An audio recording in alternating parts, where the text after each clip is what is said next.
Welcome to the Jeep Journal. I gotta come up with a better name, or maybe use that one for everything, 'cause I'm using different things each time, but we'll call it the Jeep Journal. I like that. This particular episode is on the electrical system. Oh. You ever walked into a situation and you have no idea what's going on, but you know that there's a lot of stuff, and then you've got to sit there and figure out where to start and how much you need to do just to get something working? Yeah, that's this. The guy put a very nice battery in there, yellow top, Optimum, whatever. They're almost $400. They're a really good deep cycle battery, a lot of power in them, can hold a lot, and supposedly take a while to drain the power. Can be charged off of the usual basic stock alternator from the Jeep, not a problem. One of the things about this particular battery is, besides having just the top post, it's got two thread-in sections on the front of it, face of it, for negative and positive.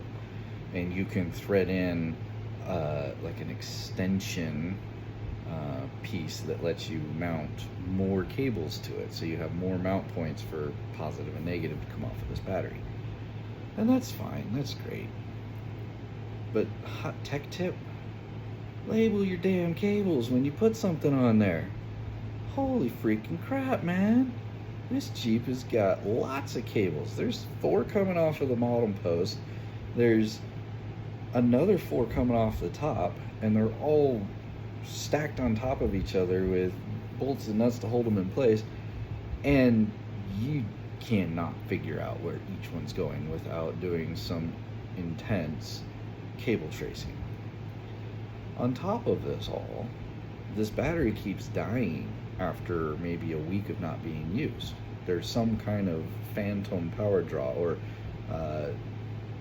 I've heard more from the, like a housing AC power, we call it phantom power. You leave your microwave on, right? You leave your microwave plugged in, and it's got a little clock on it. Well, that little clock uses a tiny little bit of power. It's phantom power. You may have an electrical device plugged in and it's not on, but it might still be pulling this tiny little bit of power. Now, in the AC world, and when you're dealing with costs for electricity at houses and stuff, that typically is not going to add up and cause a big problem, unless you're gone for a week and you find out you got a lot of phantom, because your bill when you're gone for a week should be maybe $20, and you come home and it's like $60, and you're like, where'd that extra $40 come from when I turned everything off, right? That's a problem. Well, in the vehicle world, I guess they call it vampire power. It wants to suck the power out of your battery. This Jeep has that. Challenge is, most of the time, in order to find power draw, which is measured in amps or amperage, you got to have the right tool for that. And it's easy and fairly cost effective to go buy a multimeter that has an amp clip on it for AC. And you just got to find the hot lead and you clip it around it, and it'll tell you what the amp draw is. And if you plug in a vacuum cleaner and you put the little amp clip around the circuit wire that the vacuum's plugged into, you only put it around the power, not the power and common, or power and ground, or all three. You only put it around the power. It will, and you start up the vacuum, you'll see a spike of amperage, probably up to like 12 amps, and then you'll see it kick down to run at like 7 to 10 amps, depending on the power of that motor, specifically for a vacuum cleaner, right? Well, on DC, it runs a little bit differently. So you have to get a specialty amp multimeter, amp reading multimeter for DC. And they do make them, and I got one now. I thought I bought one and it was for microamps, and it would only measure up to like 2 microamps or something, and I need to be looking for up to 30 amps that might be drawn off this thing. So yeah, traded that one in and got the right one. Well, did a stupid thing, and I I blew a fuse in it the very first time I touched it to the battery. Turns out you're not supposed to touch the positive to the negative when you're doing an amp reading. So I popped this little fuse. So I got a new fuse coming. It'll be here tomorrow. It takes a couple of days to get it. And I'll put it in there. But the way that you're supposed to actually measure this when it's working, right? Take the negative cable off the battery. You touch the black lead to the negative post of the battery.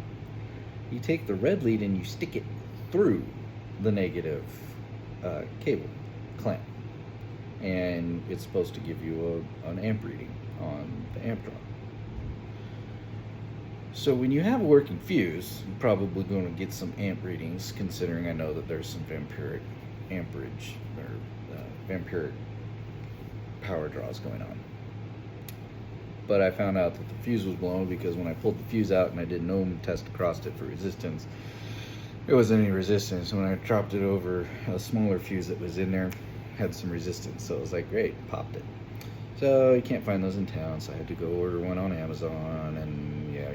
So we'll have to come back to that and give an update on how that's going, because right now I still got nothing. I did find it looks like there's some wires that have some power draw, and I might be able to convert some of those to be the accessory power, so it comes on only when the switch is turned on, and that would help immensely.